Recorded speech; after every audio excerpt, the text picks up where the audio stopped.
Hola, Calichito.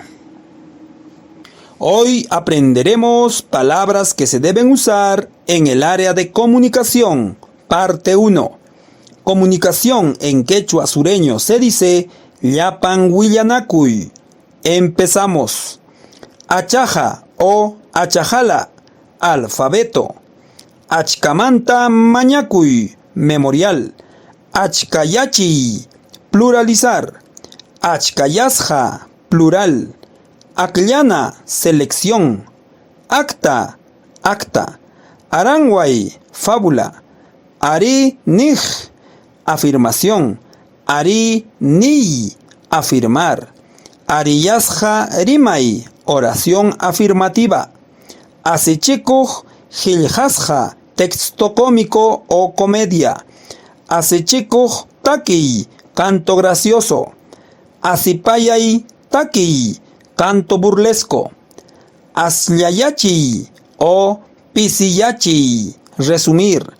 Aslayasja o pisiyachisja, resumen. Auja simi o yari simi, palabra antónima. Ayllusuti, apellido. Aylluchasja, simikuna, familia de palabras. Aylluchasja yuyajkuna, campo semántico. Ayllupas siminkuna riqsiy, caracterización sociolingüística. Chanin giljasja, ortografía. Chaninchana, evaluación. Chajrusja gilja, sopa de letras. Chasquisja, recibo, referido a un documento. Chaupiyuyay, idea principal. Chiku o chusu, punto. Chikuan samana o chikuan chupacha, punto y coma. Chimpuy o sanampay, marcar.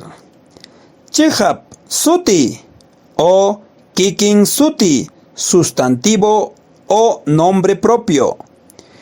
Chiti kamayuj giljasja, memorándum. Chupacha o samanachiku, coma. Churanakuspa rimanakuy, debatir. Churanakuy o kutipanakuy, debate o discusión.